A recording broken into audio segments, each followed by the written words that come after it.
గోదావరి జిల్లాలో కొన్ని వందల సంవత్సరాల నాటి ఘన చరిత్ర కలిగిన శ్రీ కుమార సుబ్రహ్మణ్యేశ్వర స్వామి షష్ఠి వేడుక ఈ రోజు మండల కేంద్రం బిక్కవోలులో వేలాది జన ప్రపంచనంతో అంగరంగ వైభవంగా ప్రారంభించబడింది. సుబ్రహ్మణ్యేశ్వర స్వామి షష్ఠి వేడుకల్లో భాగంగా బిక్కవోలు గోలింగేశ్వర ఆలయంలో వేంచేసి ఉన్న సుబ్రహ్మణ్యేశ్వరుణ్ణి దర్శించుకునేందుకు భక్తులు వేకువజాము నుండి బారులు తీరారు. తెల్లవారుజాము నుండి స్వామివారికి ప్రత్యేక పూజలు అభిషేకాలు నిర్వహిస్తున్నారు.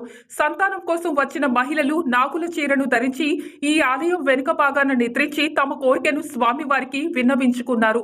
ఇక్కడ ఉన్న సుబ్రహ్మణ్యేశ్వర స్వామివారి ఆలయంలో ఇప్పటికీ సహజంగా ఏర్పడిన పుట్ట దర్శనమిస్తుంది. కరోనా కారణంగా భక్తులు సామాజిక దూరాన్ని పాటిస్తూ తగు జాగ్రత్తలు తీసుకుంటూ స్వామివారిని దర్శించుకోవాలని పోలీసులు కమిటీ సభ్యులు కోరుకుంటున్నారు.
మంత్ర